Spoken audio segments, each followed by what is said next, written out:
चलिए अब आगे बढ़ते हैं। तो अभी तक मेरे को थर्मोडायनेमिक फर्स्ट लॉ, उसका जो साइन कन्वेंशन है वो समझ में आ गया। अब आगे बढ़ते हैं।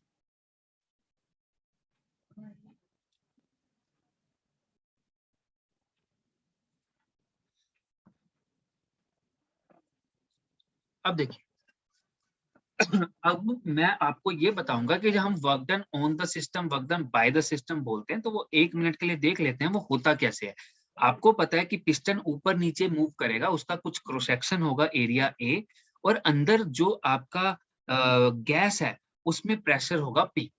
जब ये प्रेशर उस पिस्टन के ऊपर एक्ट होगा, तब आपके पास एक फोर्स प्रोड्यूस होगा, और ये प्रेशर अंदर से बाहर की तरफ लगेगा अगर आप work done by the system बोलोगे। अब पिस्टन जो थोड़ा सा ऊपर उठा है उसको आपने डेल्टा एक्स ले लिया। डेल्टा एक्स का मतलब है जो हल्का सा पिस्टन ऊपर की तरफ को उठा है। अब एक बच्चे ने क्वेश्चन किया, सर कहीं पे डेल्टा आता है, ठीक है, कहीं पे कोई डिफरेंशियल आता है, तो उसका क्या मतलब है वो भी मैं आपको समझाऊंगा। अभी देखते हैं। यहाँ हेलो पे सर। देखिए, यहाँ पे आपके पास इतनी बात क्लियर हो गई आपको कि जो इंटरनल प्रेशर होता है, जो इंटरनल प्रेशर होता है वो हम कैलकुलेट करते हैं पिस्टन सिलेंडर अरेंजमेंट के मूवमेंट के लिए। तो देखो, जो वर्क डन होता है वो क्या होता है, जो भी आपने फोर्स लगाया इनटू डेल्टा एक्स।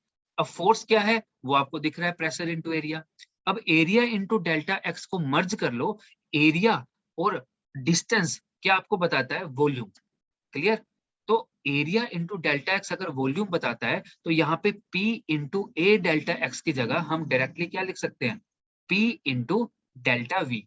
अब यहाँ पे डेल्टा वी क्या होगा, डेल्टा वी होगा जो स्मॉल वॉल्यूम बढ़ा है आपके पिस्टन का। तो मैं यहाँ तक तो एक इक्वेशन 1 लेता हूँ। तो यहाँ तक मेरे को समझ में आ गया कि जो स्मॉल वर्क डन हुआ है वो क्या है, P डेल्टा वी। क्लियर। अब देखो यहाँ पे मैं डी डब्ल्यू लेता हूँ। अब इस डी डब्ल्यू का मतलब समझो क्या है। डेल्टा डब्ल्यू जो आपने लिखा वो था बिल्कुल small moment of the piston, जब हुआ तब आपने कितना वर्क डन दिया। बट जब आप कैलकुलेट करोगे, जब आप डिफरेंशियल करोगे, जब आप इंटीग्रेशन करोगे, उसके लिए आपको एक डिफरेंशियल फॉर्म चाहिए होती है। तो आप डेल्टा को डी लिखते हो वहां पे। क्यों? क्योंकि आपको इंटीग्रेट करना है। क्यों इंटीग्रेट करना है? From initial position 1 to final position 2। तो कभी भी इंटीग्रेट करते हैं तो हम डेल्टा को इंटीग्रेट नहीं कर सकते, हमें डी को इंटीग्रेट करना पड़ेगा। ये किसका रूल है? पार्शियल डिफरेंशियल का। तो पार्शियल डिफरेंशियल अगर हमने अच्छे से पढ़ी है तो हमें पता होना चाहिए कि डेल्टा को डी लिखना क्यों जरूरी है। मैं आपको बताता हूँ क्यों जरूरी है। डेल्टा का मतलब होता है मैन्यूट मूवमेंट, और मैन्यूट मूवमेंट से आप टोटल वर्क डन नहीं निकाल सकते। तो आपको एक प्रैक्टिकल अमाउंट का वर्क डन निकालने के लिए एक स्मॉल मूवमेंट लेनी पड़ेगी। तो ऐसे मान के चलो कि डेल्टा का मतलब होता है, जो ये आपको डेल्टा दिख रहा है, ये वाला डेल्टा दिख रहा है, इसका मतलब होता है वेरी वेरी स्मॉल मूवमेंट। और इसका मतलब होता है small movement in practical manner, ताकि आप इंटीग्रेशन कर पाओ 1 से 2 तक। क्लियर। तो मैंने यहाँ पे अपना वर्क डन निकालने के लिए मैंने यहाँ पे डी डब्ल्यू की सहायता ली। डी डब्ल्यू मैंने लिख दिया पी टीवी। अब देखो, मेरे को पता है इनिशियल वॉल्यूम इसका V1 होगा, और जब ये ऊपर उठ गया तो मेरा फाइनल वॉल्यूम होगा V2। क्लियर। अब इनिशियल वॉल्यूम भी पता है, फाइनल वॉल्यूम भी पता है। कहाँ से? जो आपका इनिशियल पॉइंट था। अब आप इसे इंटीग्रेट कर सकते हो, क्योंकि टोटल वर्क डन किसके इक्वल होगा, इंटीग्रेशन V1 V2 DW। अब DW को आपने PDB लिख दिया, क्योंकि आपको पता है DW PDB है, P into small volume generated during expansion, उसको DB बोलते हैं। इसको मैं इक्वेशन नंबर 3 ले लेता हूँ। अब करना कुछ नहीं है, अब डायरेक्टली आप वर्क डन निकाल सकते हो डिफरेंट डिफरेंट फॉर्म में। अब यहाँ पे एग्जाम के क्वेश्चन, दो एग्जाम के क्वेश्चन आते हैं कि जो आप W is equal to integration V1 से V2 लिखते हो PDB में, वो किस किस के लिए एप्लीकेबल है। लिख लो, इस कॉपी में लिख लो, बहुत इंपॉर्टेंट क्वेश्चन है, 2 बार आ चुका है। तो आपने बोलना है जो एक्सप्रेशन हम यूज करते हैं W is equal to V1 से V2 PDB, ये तीनों के लिए एप्लीकेबल है। ये सॉलिड के लिए भी एप्लीकेबल है, लिक्विड के लिए भी एप्लीकेबल है, गैसेस के लिए भी एप्लीकेबल है। कैसे एप्लीकेबल है वो मैं आपको बताऊंगा। जब आप सॉलिड की बात करोगे, आपके माइंड में आएगा सर गैस तो हमें समझ में आ गई, आपने दिखा भी दिया। ये हरे रंग की बॉल्स को इधर-उधर जाते हुए, ये गैस तो हमें समझ में आती है, पर सॉलिड कैसे कर देता है? तो बेटा, जब आपकी आइस मेल्ट होती है, ठीक है? या पानी से आइस बनती है, तो आप अनजाने में कुछ ना कुछ उस पे वर्क डन कर रहे होते हो। वो भी मैं समझाऊँगा कैसे कर रहे होते हो। तो फिलहाल अपनी कॉपी में एक बात लिख लो, एग्ज़ाम में अगर क्वेश्चन आया कि W is equal to integration PdV, ये किसके लिए एप्लीकेबल है? ये तीनों के लिए एप्लीकेबल है, सॉलिड, लिक्विड, गैस। अगला एग्ज़ाम में एक और क्वेश्चन आता है। वो क्या क्वेश्चन आता है? इसी से रिगार्डिंग होता है, वर्क डन के रिगार्डिंग। अब वहाँ पे आपसे ये पूछेगा, phase change, we can apply this equation even in phase change. तो वहाँ पे आपसे पूछेगा, मार्क द करेक्ट स्टेटमेंट। तो वहाँ से आप ये भी पूछ सकते हैं कि क्या ये जब हमारा फेज चेंज हो रहा होता है, जब आइस से वाटर बन रहा होता है, या वाटर से आप गैस बना रहे होते हो, या उसे वेपर बना रहे होते हो, जब हम फेज चेंज कर रहे होते हैं, क्या हम उस टाइम पे भी ये वर्क डन का फॉर्मूला यूज कर सकते हैं? आपने बोलना है यस, हम कर सकते हैं, क्योंकि ये यूनिवर्सल इन नेचर है। ये 2 क्वेश्चन दोनों बार इसरो में पूछे गए हैं, टेक्निकल असिस्टेंट में पूछे गए हैं, तो इसलिए इन दोनों का ध्यान रखना। सर रिपीट कर जहाँ दीजिए। तक किसी को डाउट है पूछ सकते हैं। सर रिपीट कर दीजिए क्वेश्चन तो फिर से, अच्छा तो बता दीजिए। क्वेश्चन सिंपल है। पहला क्वेश्चन ये था कि जो आप W is equal to integration PdV लिखते हो, ये वर्क डन की इक्वेशन किस किस के लिए वैलिड है? तो ऑप्शन दे देगा, A solid, B liquid, C gases. Maximum बच्चे गैसेस पे ही टिक लगा के आते हैं, बट ये तीनों के लिए एप्लीकेबल है। ऐसा नहीं है कि आप सॉलिड स्टेट्स में इसको वर्क डन ऐसे कैलकुलेट नहीं कर सकते, कर सकते हो। दूसरा, कोई क्वेश्चन करता है कि जब आपकी फेस चेंज हो रही होती है, क्या उस टाइम पे भी ये वर्क डन का फॉर्मूला यूज आ सकता है? यस, आ सकता है, क्योंकि ये वर्क डन का जो फॉर्मूला है, ये यूनिवर्सल इन नेचर है। हाँ जी बेटा, अगला अगला डाउट।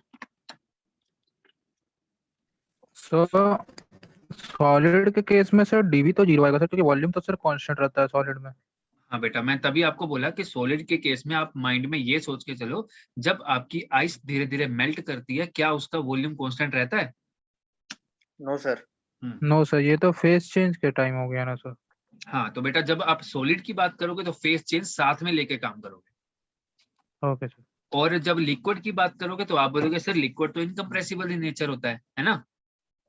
यस तो सर। वहां पे आप अभी बस आपका साथ साथ में फ्लूइड डायनामिक्स चल रहा है ना, बहुत बढ़िया बात है। वहां पे सर जब आपको बर्नौलीज इक्वेशन पढ़ाएंगे ना, उससे पहले सर आपको एक यूलर इक्वेशन पढ़ाएंगे। उस यूलर इक्वेशन को ध्यान से पढ़ना, तब आपको समझ में आ जाएगा कि लिक्विड कंप्रेसिबल और इनकम्प्रेसिबल में कैसे काम करता है, यूलर इक्वेशन में। अच्छा, यहां तक किसी और को डाउट कोई? आगे बढ़ा जाए। क्लास को जरूर नोट डाउन करते रहना अपनी कॉपी में, जो बातें मैं बोल रहा हूँ बहुत जरूरी है। आगे चलते हैं। कोई और बच्चे को डाउट तो नहीं है?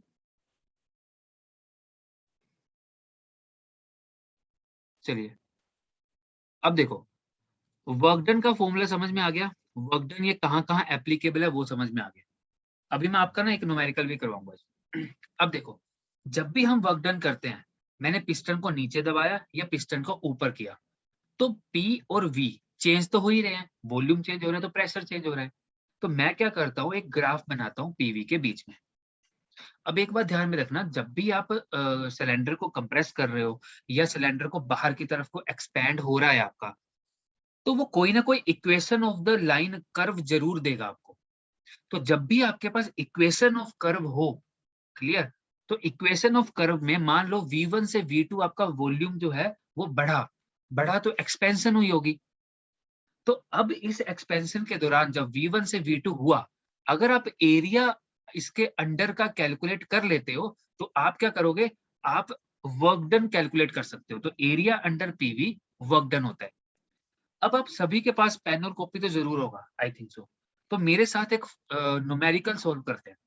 यहाँ पे मैंने आपको बताया कि 1 kg आइस है आपके पास, ठीक है, 0 डिग्री सेल्सियस पे है।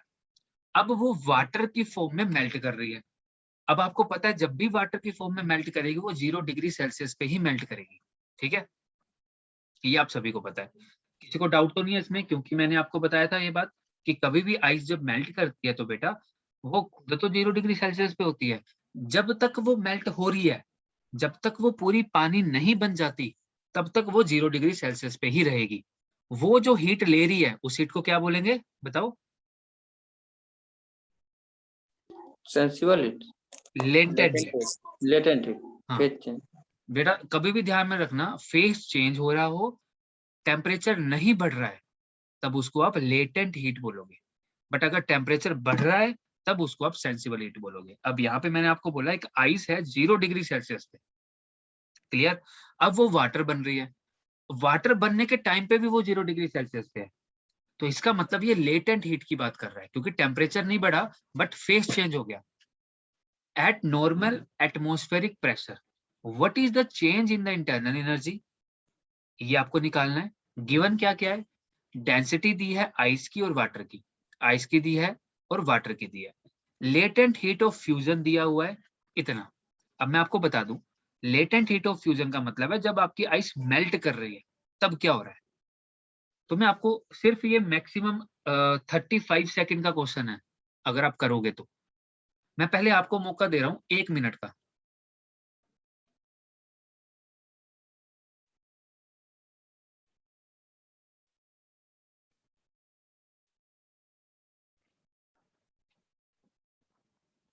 उसके बाद मैं आपको सोल्व करवाता हूँ इसको।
हुआ बेटा?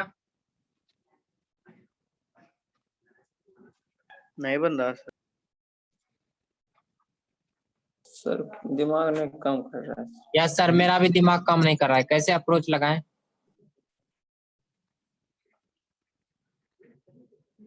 ओके चलिए देखो अब मैं आपको दिखाता हूँ कैसे इसको सोल्व करना है, इसके बाद फिर नेक्स्ट आप करोगे, ठीक है?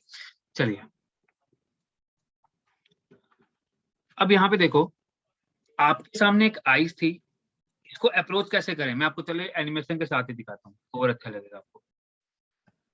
देखो आपके सामने एक आइस थी, उसको आपने मेल्ट करवाया, तो मेल्ट करवाने के लिए आपको हीट चाहिए। अब वो हीट आपको दी हुई है लेटेंट हीट ऑफ फ्यूजन, ठीक है? तो आइस कब तक मेल्ट हो सकती है पहले तो ये बताओ। और 1 kg ऑफ आइस बोला था, तो मास तो आप 1 kg लोगे। डेंसिटी ऑफ आइस कितनी दी हुई है? 920 किलोग्राम पर मीटर क्यूब। और डेंसिटी ऑफ वाटर कितना दिया है? 1000 किलोग्राम पर मीटर क्यूब। यहां तक किसी को कोई दिक्कत नहीं है। लेटेंट हीट ऑफ फ्यूजन कितनी दी है? 335080। अब ये लेटेंट हीट ऑफ फ्यूजन क्यों चाहिए? देखो इधर, इसको हीट दो, देते रहो देते रहो देते रहो, पिघलता रहेगा पिघलता रहेगा, पानी बन जाएगा। बस ये जो हीट चाहिए थे इसको बोलते हैं लेटेंट हीट ऑफ फ्यूजन। और लेटेंट हीट ऑफ फ्यूजन क्या होती है? कोई मेरे को डेल्टा क्यू का फॉर्मूला बताएगा क्या होता है? MCDT sir. mcdt है ना? ये आप सभी ने बुक्स में पढ़ा है, mcdt, जिसमें m है मास, C है स्पेसिफिक हीट और dt है चेंज इन टेम्परेचर। तो यहाँ पे जो specific heat into change in temperature है ना बेटा, उसको बोला जाता है लेटेंट हीट। पहली बात तो ये माइंड में रख लो। या तो आपको दो तरीके हैं क्वेश्चन सॉल्व करने के, माइक ऑफ कर लेंगे प्लीज जिसका भी होना है। दो तरीके होते हैं क्वेश्चन सोल्व करने के। आपने बोला कि सर डेल्टा क्यू जो है वो होती है mc/dt, तो यहाँ पे ये होता है मास, ये होता है स्पेसिफिक हीट और ये होता है चेंज इन टेम्परेचर। तो अगर तो एग्जामिनर ने कहीं यहाँ पे आपको स्पेसिफिक हीट दिया होता तो आप स्पेसिफिक हीट के साथ साथ ये चेंज इन टेम्परेचर लेते कि आपका जब पानी यहाँ पे मेल्ट कर गया तो ये 5 डिग्री तक आपने और हीट किया। कहाँ से किया था? 0 डिग्री सेल्सियस से। तो यहाँ पे dt क्या होता आपका 5 - 0 चेंज इन टेम्परेचर, और यहाँ पे c क्या रखते जो भी आपको वो स्पेसिफिक हीट देता, बट अभी आपके पास ये है नहीं। तो c इंटू डी ये आपका लेटेंट हीट भी होता है, latent heat of fusion. Clear यहाँ तक? लेटेंट हीट ऑफ इवेपोरेशन किस केस में? गैसियस के केस में। तो सबसे पहला अपना कंसेप्ट ये क्लियर कर लो, जो हम mc/dt बोलते हैं, तो mc/dt भी सही है और m into directly latent heat of fusion ये भी सही है। यहाँ तक क्लियर हुआ? पहले ये बताओ, यस और नो? यहाँ तक क्लियर है? Yes sir. Yes sir. ठीक है, आगे बढ़ते हैं।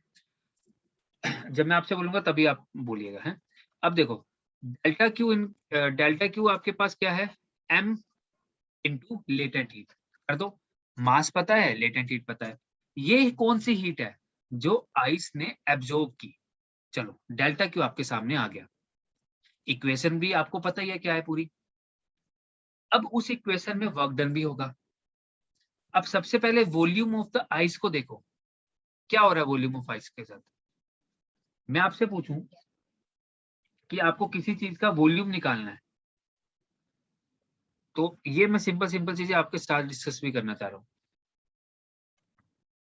आपको ये बात समझ में आई कि यहाँ पे इनिशियल वॉल्यूम को mass divide by initial density क्यों लिया है? इनिशियल डेंसिटी का मतलब है आइस। यहाँ पे वॉल्यूम ऑफ द आइस लिया है VI और इसको m इंटू DI किया है, m डिवाइड बाय DI। ये बात समझ में आई आपको? यस कोई सर, ऐसा- इनिशियल वॉल्यूम ले रहे हैं इसलिए। ये सर डेंसिटी को रो से डिनोट करते हैं सर। हाँ जी, डेंसिटी को रो से डिनोट करते हैं। हाँ रो से डिनोट करते हैं। तो यहाँ से आप वॉल्यूम ऑफ द आइस निकाल सकते हो। चलिए मैं आगे बढ़ता हूँ। वॉल्यूम ऑफ द आइस निकालने के लिए यहाँ पे मास भी मेरे पास है और डेंसिटी ऑफ आइस भी मेरे पास है। तो मैंने 1 डिवाइड बाय 920 किया। यहाँ पे मेरे पास वॉल्यूम ऑफ आइस आ गया 1.08 इंटू 10⁻³ मीटर क्यूब। ये आइस है। अब इस आइस को मैंने मेल्ट करवाना शुरू किया। जैसे ही मेल्ट करवाना शुरू किया, अभी एक बच्चे ने जो डाउट पूछा था ना सर कैसे सॉलिड के केस में हो जाएगा, उसका डाउट अभी क्लियर हो जाएगा। अब आप वॉल्यूम ऑफ द वाटर निकाल लो। वॉल्यूम ऑफ द वाटर क्या है? 1 डिवाइड बाय दिस। अब यहाँ पे चेंज इन वॉल्यूम कितना हुआ टोटल? जब आपकी आइस थी और फिर आपका वाटर बन गया, तो फाइनल माइनस इनिशियल हमेशा होता है चेंज इन वॉल्यूम। तो यहाँ पे चेंज इन वॉल्यूम क्या हुआ है आपका? माइनस में हुआ है 0.08 इंटू 10⁻³ यहाँ तक किसी को डाउट है? पूछे। सर जो ये हीट एब्जॉर्ब निकला है हाँ उसकी उसकी यूनिट क्या आएगी सर? जूल आएगी केवल? हाँ, जूल आएगी। लेकिन सर इसमें जो वैल्यू दी है जूल किलोग्राम पर मीटर दी है सर, हाँ, तो यहाँ पे मीटर कैसे जो होगा कैंसिल? अब वो अभी लग जाएगा आपको पता। अच्छा सर। कोई और doubt? Sir volume of water फिर से बताइए तो। नहीं, इसमें तो कुछ करना ही नहीं है। वॉल्यूम ऑफ द आइस और volume of the water, density आपको दी हुई है 920 किसकी? आइस की। और वाटर की कितनी दी है? 1000। ठीक है, मास आपने कितना लिया है? 1 kg। उधर 1 डिवाइड बाय 920 हो जाएगा, उधर 1 डिवाइड बाय 1000 हो जाएगा। क्लियर? कैलकुलेशन। यहाँ तक क्लियर हो गया? यस सर, बढ़िया है। चलिए आगे बढ़ते हैं। अब देखिए फाइनली मैं चेंज इन वॉल्यूम तक पहुंच गया हूँ। अब मैं क्या करता हूँ, फॉर्मूला लिख लेता हूँ फर्स्ट लॉ ऑफ थर्मोडायनेमिक्स का, ताकि मेरे को पता रहे कि मेरे को करना क्या है। अब क्लियर। अब यहाँ पे मेरे से चेंज इन इंटरनल एनर्जी पूछी गई है। अब इंटरनल एनर्जी आइस की कुछ ना कुछ होगी, और उस आइस की जो इंटरनल एनर्जी है उसको हमने चेंज करके उसका वाटर बनाया है। तो सबसे पहले तो डेल्टा डब्ल्यू क्या होगा वो हमें पता है, पी डेल्टा वी। प्रेशर इसने क्या दिया, एट नॉर्मल एटमॉस्फेरिक प्रेशर। तो नॉर्मल एटमॉस्फेरिक प्रेशर क्या होता है, 1.013 इंटू 10⁵ और जिस बच्चे को ये लग रहा है, मैं आप सभी को बता दूं, जिस बच्चे को ये लग रहा है कि इसके लिए कैलकुलेटर की जरूरत है, बिल्कुल कैलकुलेटर की जरूरत नहीं है जब आप अपने हाथ से करोगे तो प्रेशर आपका 1.013 इंटू 10⁵ दिया हुआ है, क्योंकि यहाँ पे आपको नॉर्मल एटमॉस्फेरिक प्रेशर बोला है। ठीक है, चेंज इन वॉल्यूम कितना है वो आपने निकाल लिया था। तो यहाँ से आपके पास ये पता चल गया कि वर्क डन कितना होने वाला है। अब वर्क डन यहाँ पे नेगेटिव में है, ध्यान में रखना। तो हीट जूल में ले ली, वर्क डन जूल में ले लिया, इसमें कोई बड़ी बात नहीं है। ठीक है, जूल एनर्जी की यूनिट है इसलिए जूल में लिया। अच्छा, आगे बढ़ते हैं। अब अगर मैं थर्मोडायनेमिक फर्स्ट लॉ, मेरे को पूरा पता है कि delta Q is equal to delta U plus delta W है, तो डेल्टा यू को मैं लिख सकता हूँ delta Q minus delta W. अब यहाँ पे डेल्टा क्यू की वैल्यू क्या है आपके पास, 335080, और work done by the system minus में है। अब यहाँ पे आपने गलती नहीं करनी है, इक्वेशन में माइनस अलग है, work done by the system में माइनस आया है, वो दोनों माइनस आप इकट्ठे लिखोगे। तो फाइनली डेल्टा यू जो है वो आपका आया 335088.1। यहाँ पे मैं एक बात बताना चाहूंगा कि यहाँ पे आपकी इंटरनल एनर्जी किस में आई है, यहाँ पे आपकी जो इंटरनल एनर्जी आई है वो पॉजिटिव में आई है। इसका मतलब जब आइस आपके सामने पड़ी थी और उसमें हीट जा रही थी उसके अंदर, तो वो पिघलना स्टार्ट जब किया उसने, तो जब पिघलना स्टार्ट किया तो उसके अंदर इंटरनल एनर्जी बढ़ी है, क्योंकि हीट एब्जॉर्ब किया है उसने। क्लियर, यहाँ तक क्लियर हुआ सभी को? किसी को डाउट है पूछ सकता है। तो मेरा वही डाउट है सर, मीटर वाला। मीटर का वाला डाउट है, एक बार मेरे को ये बताओ सबसे पहले कि जूल के यूनिट क्या होते हैं। जूल का सर यूनिट? हाँ, न्यूटन जूल में कैसे बनता है, जूल कैसे बनता है? Metre per second sir, newton metre per second. Work का यूनिट है जूल का sir. Newton metre sir, sorry newton metre केवल। आप एक काम करो कार्तिक, इस क्वेश्चन को जब आपने लिया किलोग्राम पर मीटर क्यूब में, लाइक मैं आपको इधर बताता हूँ, रुकिए दूसरी स्लाइड पे आता हूँ मैं।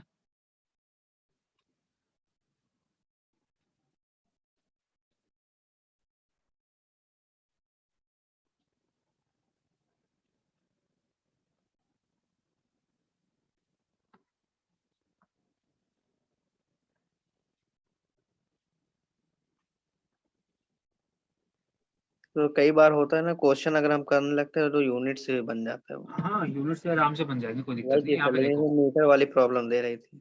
यहाँ पे देखो, जूल पर केजी, नहीं तो पर नहीं है, किलो। सॉरी जूल केजी पर मीटर क्यूब। एक मिनट रुकिए, मेरे को इसको चेक करने दो। गलत है सर शायद हाँ, यूनिट। मीटर है ये सर। यूनिट, हाँ ये यूनिट गलत लग रहे हैं यहाँ पे। मीटर नहीं होगा सर, जूल पर किलोग्राम ही होगा सिर्फ। सिंपल जूल पर केजी होगा, यहाँ पे मीटर एक्स्ट्रा दे दिया है इन्होंने। ठीक है, तो इसमें कंफ्यूज होने की बात नहीं है, तभी आपका मास का केजी उसके साथ कट के जूल बचेगा। ठीक है, तो एक बार हम वैसे ना आप सभी के लिए माइक ऑफ कर दीजिएगा, एक बार सारे यूनिट्स को भी देख लेंगे ताकि आप किसी को प्रॉब्लम ना हो जब आप न्यूमेरिकल सोल्व करोगे। ठीक है, तो यहाँ पे बुक में भी मैंने बुक देख ली है, बुक में जूल केजी ही है। ठीक है, मीटर नहीं है यहाँ पे।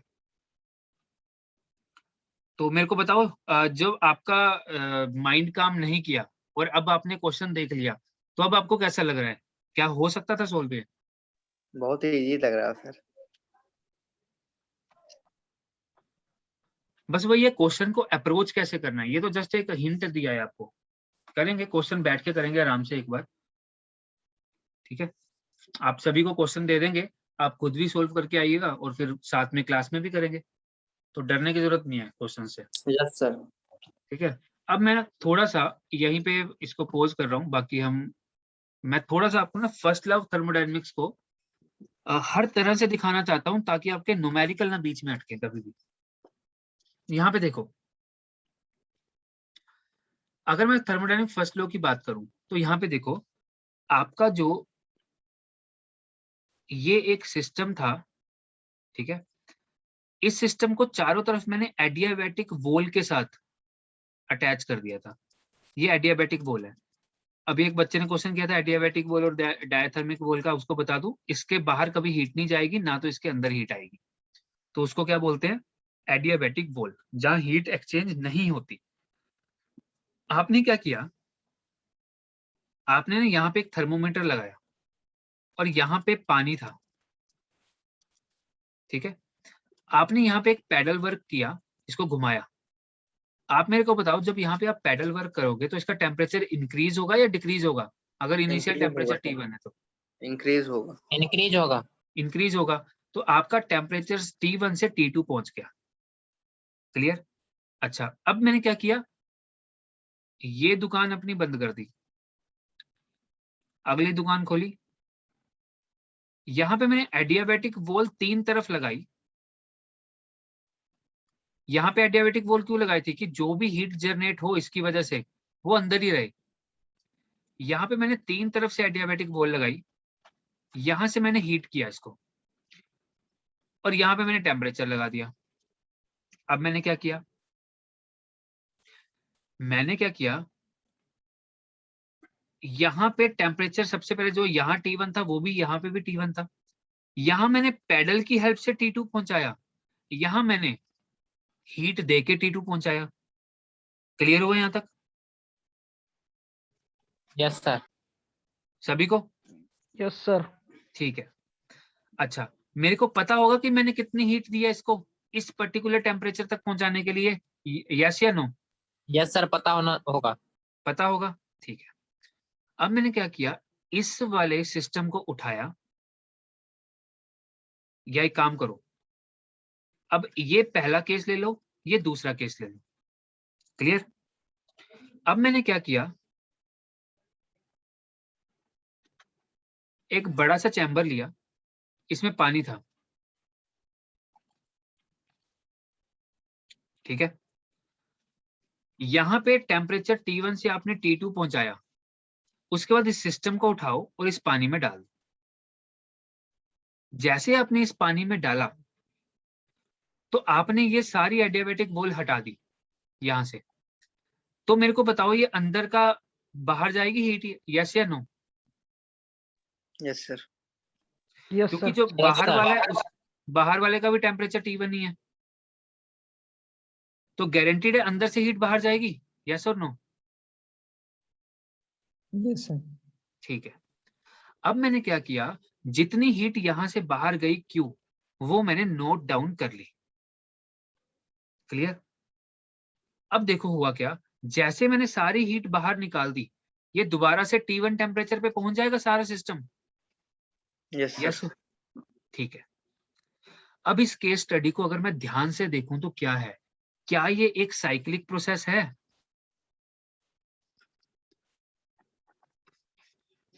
क्या इसको हम साइक्लिक प्रोसेस बोलेंगे, यस और नो? यस सर बोलेंगे, क्योंकि जो पहले टेम्परेचर स्टार्ट हुआ था वो लास्ट तक टेम्परेचर वो हमें मिल गया।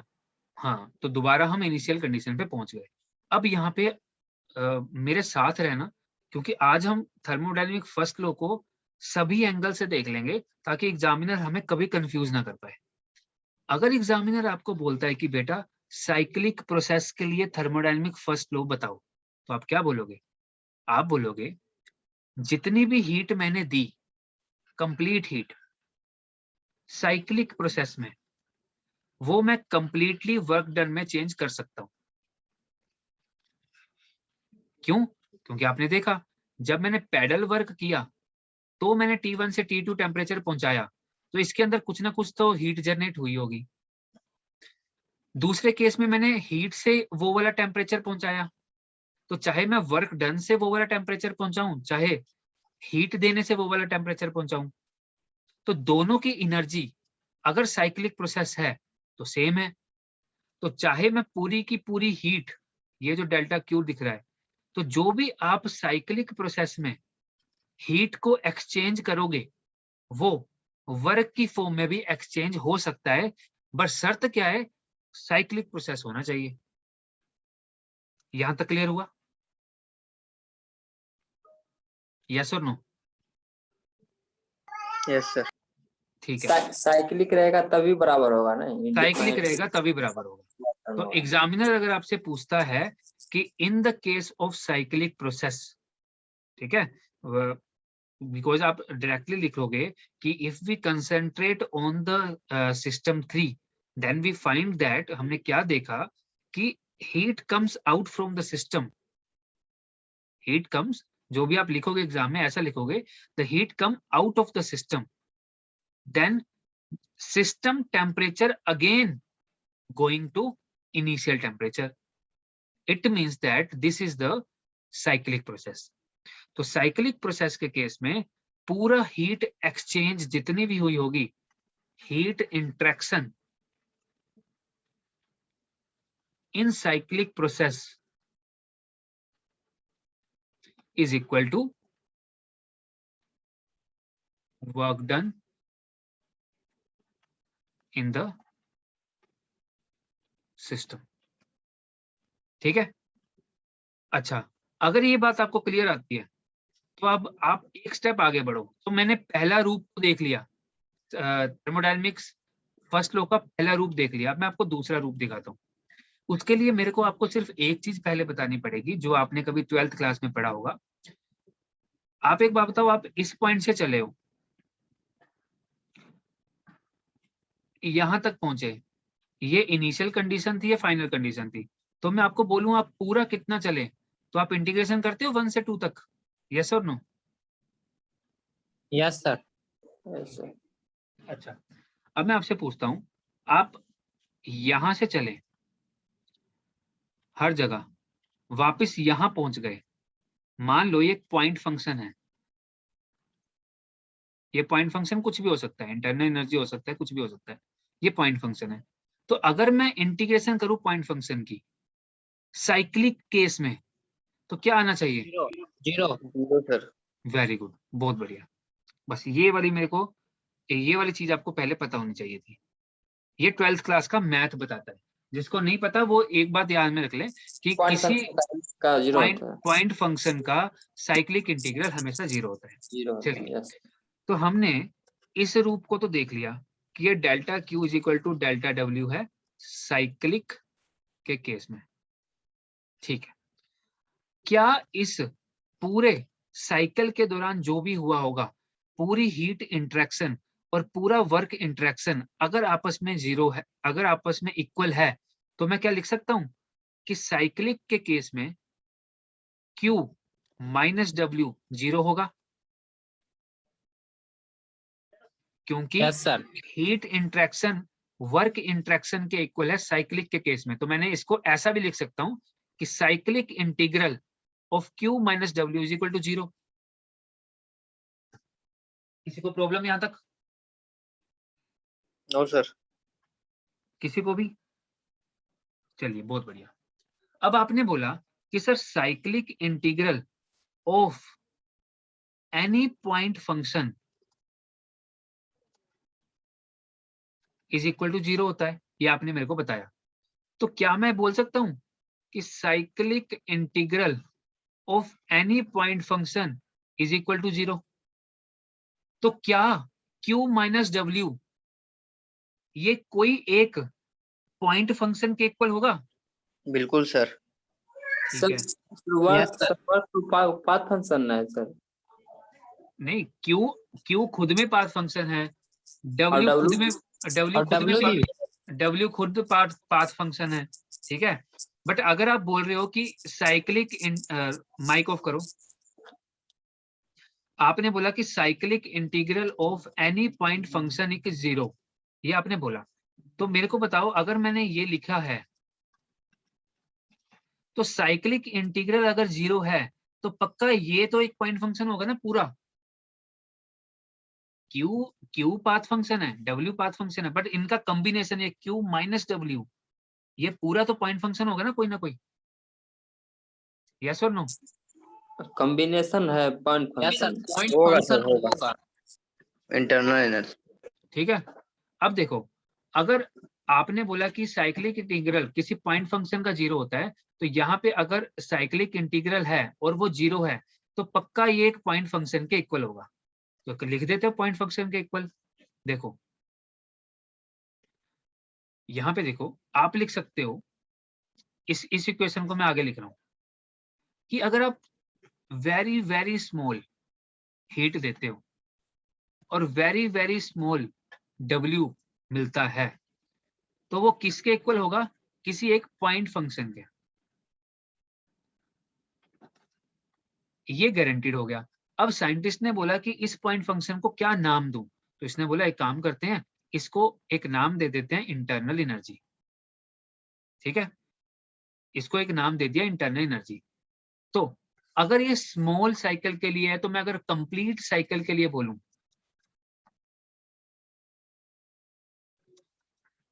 कंप्लीट साइकिल के लिए बोलूं, तो क्या बोलोगे? जितना भी आपने Q दिया है माइनस जितना भी आपने W दिया है is equal to delta U, small change in internal energy, क्योंकि ये एक पॉइंट फंक्शन है। तो आप क्या बोलोगे? आप बोलोगे, एग्जाम का क्वेश्चन है ये, difference between path function like heat and W is the point function। बहुत इंपॉर्टेंट क्वेश्चन है। Difference between heat and work done is the point function, और ये पॉइंट फंक्शन का नाम है इंटरनल एनर्जी। ये दूसरा रूप है इसका। अब मैं तीसरा रूप दिखाता हूं, क्योंकि ये किसी भी रूप में क्वेश्चन पूछ सकता है, तो आप हर रूप के लिए तैयार रहो। आगे देखो, अगर आप फाइनली आप मेरे साथ यहाँ पहुंच गए कि सर Q माइनस W जो है वो डेल्टा E है, मतलब इंटरनल एनर्जी से भी बढ़कर एक एनर्जी होती है, उसको डेल्टा E बोलते हैं। ये डेल्टा E जो है वो टोटल एनर्जी है किसी मॉलिक्यूल की, और इस E के अंदर क्या क्या आता है मैं आपको बता देता हूँ। इस E के अंदर आता है internal energy, kinetic energy, potential energy, any form of energy. ये Q minus W is equal to होता है total energy of the system या फिर गैस। ठीक है, बट अगर वो आपको बोले ना कि क्लोज सिस्टम है, तो क्लोज सिस्टम में किनेटिक एनर्जी तो 0 होगी, पोटेंशियल एनर्जी भी 0 होगी। इसलिए मैं डायरेक्टली लिख देता हूं, ये क्लोज सिस्टम के लिए हम डायरेक्टली ये लिख देते हैं। ठीक है, अब ध्यान से देखना, अगर आपका साइक्लिक प्रोसेस नहीं है, अगर आपका साइक्लिक प्रोसेस नहीं है, आप यहां से चल के वापस यहां नहीं आए, आप यहां से चल के यहीं पे रुक गए, तो इनिशियल कंडीशन अगर 1 है, फाइनल कंडीशन अगर 2 है, तो इसको कैसे लिखोगे? Q 1 से 2 is equal to U2 minus U1 plus W 1 से 2, ऐसा लिखोगे। एग्जाम में 4 ऑप्शन देगा, वहां पे एक ऑप्शन ये भी होगा Q2 minus Q1 is equal to U2 minus U1 plus W2 minus W1, ये भी एक ऑप्शन में होगा। तो ये नहीं लगाना आपको कभी भी, आपको ये आपको इस पे टिक लगाना है, क्योंकि आपको पता है ये पाथ फंक्शन है, और पाथ फंक्शन हमेशा एग्जैक्ट डिफरेंशियल होते हैं, इनएग्जैक्ट। इनएग्जैक्ट। हाँ, तो इसलिए आप लिखोगे from path 1 to 2 Q12 is equal to, यहाँ पे U2 माइनस U1 लिखोगे प्लस W 1 से 2। क्लियर? अब एक स्टेप हम और आगे बढ़ते हैं। अगर वेरी स्मॉल इनफाइनाइटली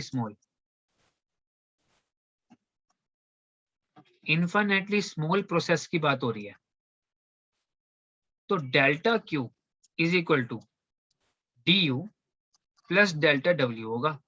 ये तो आपको पता है, स्मॉल के लिए हम डेल्टा लिखते हैं। और अगर सिस्टम क्लोज्ड है, क्लोज्ड सिस्टम है, तो क्लोज सिस्टम का वर्क डन कैसे लिखते हो? पीडीवी में। तो यहाँ पे आप फाइनली क्या लिखोगे? फ्रॉम प्रोसेस 1 से 2 U2 minus U1 plus integration 1 से 2 पीडीवी। ठीक है, अब आपको ये भी पता है कि जब टेम्परेचर कांस्टेंट होता है तो वर्क डन क्या होता है? ये होता है। तो जब टेम्परेचर कांस्टेंट हो तो इस यहाँ पे इसकी जगह आप ये लिख सकते हो। अगर वो एडियाबैटिक बोल देता है तो क्या होता है? ये याद है ना सभी को? n-1। 1 minus gamma sir. ठीक है, अच्छा, और उसके बाद अगर आपका प्रेशर कांस्टेंट है तो क्या होता है? PDV sir simply PV2 minus P1। ठीक है ना। तो एग्जामिनर किसी भी रूप में आपसे थर्मोडायनामिक फर्स्ट लॉ पूछे तो आपको ये सब कुछ ध्यान में रहना चाहिए। ये इंटीग्रेशन है आपस में, बस आपको एक बार अपने हाथ से जब अपनी कॉपी में लिखोगे तो सब चीजें ध्यान में रहेंगी। और जितने ज्यादा न्यूमेरिकल हम सोल्व करेंगे ना, अभी आप में से कुछ बच्चे ऐसे हैं जो काफी मैच्योर्ड हो गए हैं, काफी पुराने हो गए हैं, तो उनको हम ग्रुप स्टडी वाले ग्रुप में डाल देंगे। ठीक है, आपके सीनियर्स जहाँ पे ग्रुप स्टडी करते हैं उनमें आपको डाल देंगे, तो आप वहाँ पे ग्रुप स्टडी कर सकते हो। ग्रुप स्टडी में क्या होता है, हम संडे संडे होता है ये वाला पॉइंट, उसमें हम क्वेश्चंस दे देते हैं बच्चों को, और बच्चे आपस में ही इसी में जो ऐप के थ्रू ही लाइव क्लास में ही अपने अपने क्वेश्चन करते हैं। जिसको जो डाउट हो वो दूसरे को बता सकता है। ठीक है, चलिए पहले तो मैं ही आपको कुछ न्यूमेरिकल करवाऊंगा। अब यहाँ पे ना एक पॉइंट और आता है, आपको समझ में आ गया कि Q1 से 2 जो आपका है वो U2 माइनस U1 प्लस 1 से 2 पीडीवी है। अब देखो क्या होता है, एक यहाँ पे प्रोसेस होता है, वो थोड़ा सा अलग प्रोसेस है। उसमें क्या होता है, अगर आपके पास ये सिस्टम सिलेंडर अरेंजमेंट है, इसको हम कर चुके हैं पहले। ठीक है, यहां पे मैं हीट दे रहा हूं और यहां पे गैस के मॉलिक्यूल। आप मेरे को बताओ, अगर मैं नीचे हीट दे रहा हूं और मेरे को प्रेशर कांस्टेंट चाहिए सिस्टम का, तो क्या होगा? सर वॉल्यूम को इंक्रीज करेंगे धीरे धीरे। वॉल्यूम इंक्रीज करेंगे, हो जाएगा। एकदम छोटा छोटा करके वॉल्यूम इंक्रीज करेगा तो प्रेशर कांस्टेंट माना जाएगा। सर उसके अंदर प्रेशर कांस्टेंट रिमेन रहे। देखो, आपने जैसे धीरे धीरे हीट दी तो आपस में मॉलिक्यूल्स टकराने स्टार्ट हो गए, और ज्यादा हीट दी और ज्यादा टकराने स्टार्ट हो गए, इंटरमोलिक्यूलर अट्रैक्शन बढ़ा। अगर मॉलिक्यूल आपस में ज्यादा टकराते हैं तो वो सरफेस पे भी टकराएंगे, और सरफेस पे टकराने का मतलब क्या है? फोर्स पर यूनिट एरिया को क्या बोलते हैं? प्रेशर। प्रेशर। तो एक एक पॉइंट पे पर यूनिट एरिया पे जितना प्रेशर पड़ेगा वो यहाँ का प्रेशर इंक्रीज करेगा। बट मैंने आपको बोला है कि बेटा मेरे को मेरा प्रेशर कांस्टेंट चाहिए, तो आप क्या करोगे? अगर आप नीचे से हीट देते हो तो आपको पता है अंदर का प्रेशर तो बढ़ जाएगा, तो धीरे धीरे पिस्टन को ऊपर जाने दो, धीरे धीरे पिस्टन को ऊपर जाने दो। तो जैसे मान लो अगर 10% प्रेशर बढ़ा और 10% पिस्टन ऊपर चला गया तो क्या होगा? प्रेशर तो कांस्टेंट रह जाएगा, फिर थोड़ा सा ये ऊपर बढ़ेगा, अगर हल्का सा प्रेशर बढ़ने की कोशिश हुई तो ये ऊपर बढ़ जाएगा। तो करते करते अगर मेरे को प्रेशर कांस्टेंट रखना है तो इस पिस्टन को ऊपर उठना ही पड़ेगा, अगर आप हीट दे रहे हो तो। यहां तक क्लियर हुआ सभी को? यस और नो? Yes sir. ठीक है, अब हुआ क्या, साइंटिस्टों ने एक बात देखी कि जब भी हम whenever, या फिर ऐसा लिखो, if the system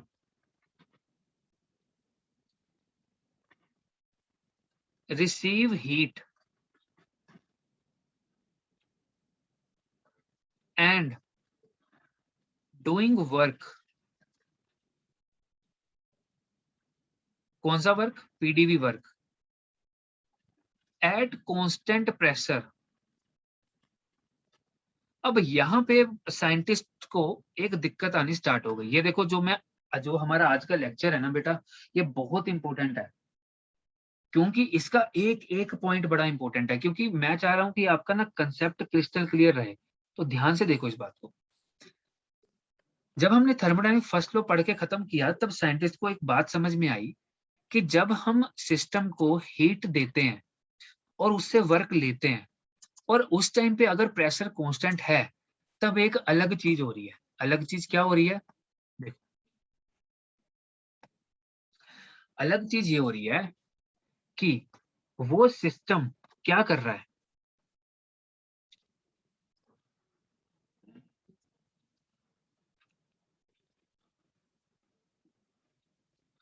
जैसे आपने हीट दी, इस हीट में कुछ ना कुछ इंटरनल एनर्जी भी बढ़ेगी, क्योंकि हीट आप दे रहे हो सिस्टम के अंदर। दूसरी बात, प्रेशर कांस्टेंट रखने के चक्कर में कुछ ना कुछ वर्क डन भी हो रहा है। ठीक है, तो एक्चुअली में इंटरनल एनर्जी भी इंक्रीज कर रही है, ठीक है, और कुछ ना कुछ वर्क डन भी हो रहा है। अब एक बात बताओ, अगर आपका पानी इधर की तरफ बह रहा है या फिर गैस इधर की तरफ बह रही है, तो उसको आप फ्लो वर्क बोलोगे, पीवी? यस और नो? Yes sir. तो यहाँ पे जब आपका पिस्टन ऊपर के डायरेक्शन में जाता है ना बेटा, यहां से प्रेशर लगाते हैं, तो यहाँ पे पी डीवी वर्क ना लेकर हम पीवी वर्क लेते हैं, फ्लो वर्क। ठीक है, कभी भी आप हीट सप्लाई करते हो और ये हीट सप्लाई अगर इंटरनल एनर्जी भी जा रही है और साथ में फ्लो वर्क में भी जा रही है, तो जब इन दोनों का कॉम्बिनेशन हम करते हैं ना, तो एक अलग तरह की एनर्जी निकल के सामने आती है। उस एनर्जी को हम क्या बोलते हैं? एंथैल्पी। तो एक्चुअली में बच्चों को कभी आज तक एंथैल्पी समझ में नहीं आती कि एंथैल्पी है क्या। तो ध्यान में रखो कि यहाँ देखो, एंथैल्पी अगर कोई पूछे क्या है, तो आपने बोलना है इट इज द प्रॉपर्टी। क्यों, ये क्या चीज है ये बताओ पहले, ये प्रॉपर्टी है सर। इंटरनल एनर्जी प्रॉपर्टी है सर है। Yes sir. ठीक है, तो एंथैल्पी को अगर आपको डिफाइन करना है तो क्या बोलोगे? It is the property of the system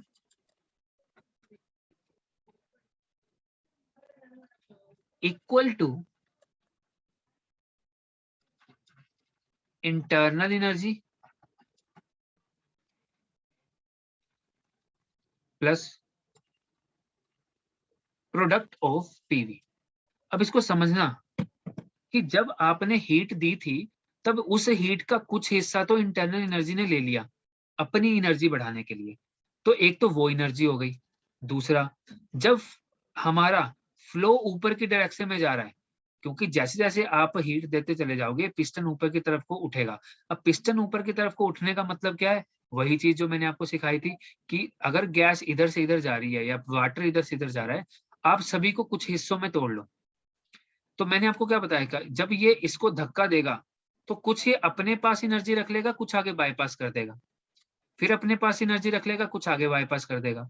तो जब भी आप हीट देते हो, ठीक है, तो वो हीट जरूरी नहीं है कि सिर्फ इंटरनल एनर्जी को बढ़ाए। कभी कभी हमारे दो एनर्जी कंबाइनली काम करती हैं।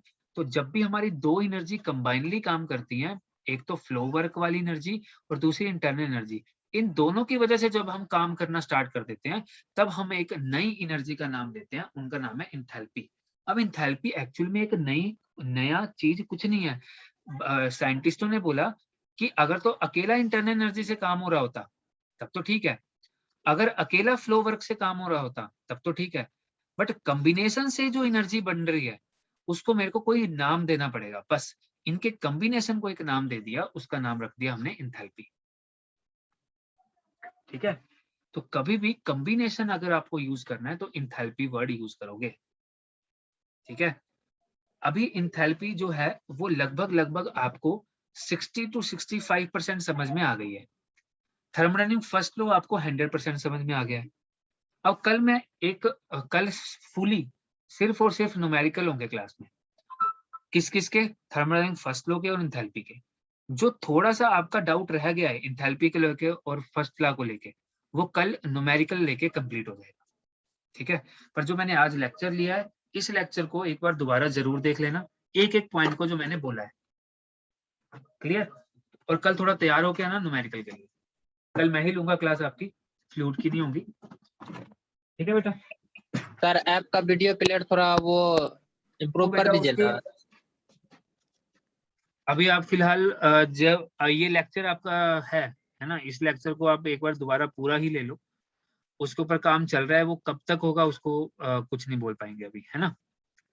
आपको पता है कि क्रैकेट, आप सभी को ही पता है क्रैकेट का, तो है ना, छोटी सी टीम है, तो हम ही को काम करना होता है सारा, ऐसा तो नहीं है, बहुत बड़ी ऑर्गेनाइजेशन है। तो थोड़ा सा आप कोप अप करो इस चीज का भी। Yes sir. हाँ जी बेटा।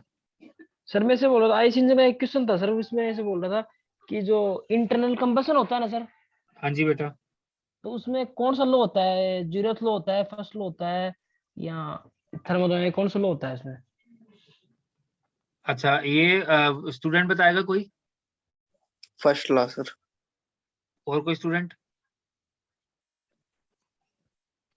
क्वेश्चन से रिपीट फर्स्ट लो सर। देखो, इस स्टूडेंट ने वसीम ने पूछा है कि इंटरनल एनर्जी के अंदर जो मैकेनिज्म होता है वो किसके ऊपर बेस्ड होता है। तो आपका आंसर बिल्कुल ठीक है, थर्मोडायनामिक फर्स्ट लॉ। बट अगर वसीम का ये क्वेश्चन होता कि आईसी इंजन में कौन कौन से लॉ यूज होते हैं, तो क्या सेकंड बताओगे? भी होगा, सेकंड भी होगा, सेकंड लॉ भी यूज होगा। क्योंकि सर हीट ट्रांसफर हो रही, तो हीट ट्रांसफर से फर्स्ट लॉ नहीं सेकंड लॉ बताता। सेकंड लॉ बताता है, ठीक है बेटा। जी लेकिन क्वेश्चन एग्जैक्ट पता हो तो फिर उस हिसाब से देखा जाए क्या आंसर है। हाँ बिल्कुल। चलिए, आप आज का लेक्चर लो, बहुत इंपॉर्टेंट लेक्चर था। और कल ना सभी हम तैयार होके आएंगे, ताकि जो हमारा नहीं सर, इसमें क्वेश्चन नहीं है, एक बार सुनो आप, क्वेश्चन ये था, एक मिनट रुको सर। बोलो। क्वेश्चन सर, क्वेश्चन इसमें था internal combustion engine work on, तो इसमें 4 ऑप्शन दे रखे थे, फर्स्ट लो, सेकंड लो, 0th लो और नॉन ऑफ दिस, ये दे रखा था। एक बार दोबारा बोलना। Internal combustion engine work on, ये दे रखा है इसमें। हाँ, तो इसमें 4 ऑप्शन दे रखे, फर्स्ट लो थर्मोडायनेमिक्स, सेकंड लो और 0th लो और चौथे में तो सेकंड लॉ ज्यादा अप्रोप्रिएट होगा। हाँ, तो यहाँ पे सेकेंड लॉ सर लॉ जड़त्व एक्यूरेट लॉ है। आप एक क्वेश्चन मेरे को भेजोगे? हाँ भेज दूंगा सर। भेजना, एक बार अभी भेजो, ग्रुप में डाल दो या फिर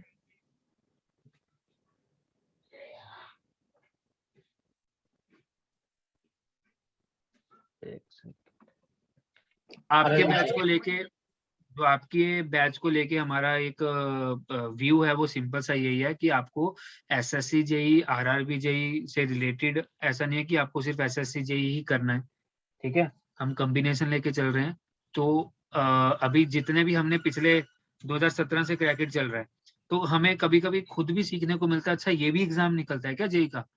तो उस एग्जाम का, जैसे अभी आपने यूपी में देखे, यूपी जेई के जो एग्जाम निकले हैं, उत्तराखंड एई के जो एग्जाम निकले हैं, या फिर झारखंड के जो हमारे बैच बना हुआ है उसमें देखा, तो और उसके अलावा इसरो का जो हमने देखा, एचएएल का देखा, डीआरडीओ का देखा, तो सभी में ना कुछ सिलेबस में डिफरेंस है, सभी का एक जैसा नहीं है। तो हमने क्या किया ना, सारा सिलेबस इंक्लूड कर लिया क्रैकेट में, ताकि आप 2022 में जो भी एग्जाम दो, आपको ऐसा ना लगे यार हमने ये वाला सब्जेक्ट नहीं पढ़ा, ठीक है। टाइम जरूर लगेगा, हम जिस जैसे चल रहे हैं ना, बट हम काम पक्का कर रहे हैं, एक बात ध्यान में रखना, टाइम जरूर लगेगा बट काम हमारा पक्का होगा। जब आपका बैच खत्म होगा, ये जो राजवीर वाला है ना, पंडित जी वाला है, कार्तिक वाला है, तो आप जब निकलोगे, अभी प्रोस्पेक्टिवली फरवरी तक आपका निपट जाएगा, उसके बाद आप, आपके खुद में इतना कॉन्फिडेंस होगा कि आप जब अपनी प्रैक्टिस करोगे, आपको चीजें समझ में आनी शुरू हो जाएंगी। तो एक पेपर नहीं निकलेगा, देखो मैं बिल्कुल प्रैक्टिकली रहना चाह रहा हूँ, एक पेपर नहीं निकलेगा, दूसरा नहीं निकलेगा, तीसरा नहीं निकलेगा। एक साल में अगर आप मान के चलो 6 पेपर भरते हो, एक नहीं निकलेगा, दूसरा नहीं निकलेगा, तीसरा नहीं निकलेगा, सारा 6वां तो निकलेगा। अगर हम सारी स्टडी एक साथ लेके चले, तो हमें एक चीज के ऊपर भरोसा करके नहीं बैठना, हमें थोड़ा सा लाइफ में प्रैक्टिकल रहना है। अभी जैसे इंडिया पाकिस्तान का मैच हुआ, तो इंडिया पाकिस्तान के मैच में क्या हुआ, वो चीज हुई जो आज तक नहीं हुई, यस सर। है ना। तो ऐसा नहीं हम बोल सकते कि जो चीज मतलब अगर हम इंटेलिजेंट हैं हम निकाल ही लेंगे, ऐसा नहीं है। ठीक है, बिल्कुल पॉजिटिव रहो, आपके एग्जाम निकलेंगे जरूर। मैं ये नहीं बोल रहा कि आप फेल नहीं होंगे, होंगे फेल, है ना, क्योंकि वैकेंसीज कम होती हैं। बट हम अगर इस जंग में कूद गए ना, तो अब सोचना नहीं है कुछ, अब तो जॉब लेकर ही बाहर निकलना है। ठीक है, कई बच्चे होते हैं जिनके ऊपर थोड़ा फैमिली प्रेशर होता है कि बेटा जॉब करो जॉब करो, तो उनके लिए तो मैं एक बोलता हूँ कि अगर आपकी 20-21 साल एज है तो आप इसरो का, HAL का, DRDO का अपने अप्रेंटिसशिप एग्जाम निकलते हैं, 9,000 रुपए पर मंथ देते हैं वो, तो वो अप्रेंटिसशिप वो वाली कर लो, जॉब प्राइवेट में मत जाओ। प्राइवेट जॉब में एक बार जाओगे फंस जाओगे, वो तो दलदल ऐसा है उसमें तो बाहर ही नहीं निकला जाता। अब हमारे पास कई बच्चे ऐसे हैं, आपके बैच में 1-2 बच्चे हैं, बाकी ये एक पूरा बैच ही ऐसा है जो जो वाला है, तो उनकी हालत इतनी खराब होती है, उनको इतना सिलेक्टिव पढ़ाना पड़ता है कि बस वो इतना पढ़ ले ही ना है उनके लिए। ठीक है, तो उस केस में नहीं जाना। हाँ बेटा, आपका मैं देख रहा था question, internal energy sorry internal combustion engine works on second law of thermodynamics होगा यहाँ पे, बी होगा इसका सेकंड होगा आंसर। सर। हाँ। अच्छा हम्म, और सर, हेलो सर, बोलिए बोलिए। सर RRB जेई में तो सर फर्स्ट वाला पेपर तो शायद वो नॉन टेक ही होता है पूरा। नहीं बेटा, अब उसमें टेक्निकल भी आता है साथ में। CBT 2 में आता है, CBT 1 में नहीं आता। सर सिविल 1 में नहीं आता सर। सीबी मतलब कंप्लीटली नॉन टेक में ही रहेगा वो, राइट। हाँ हाँ सर। पूरा नॉन टेक में रहेगा सर। CBT 1 नॉन टेक्निकल है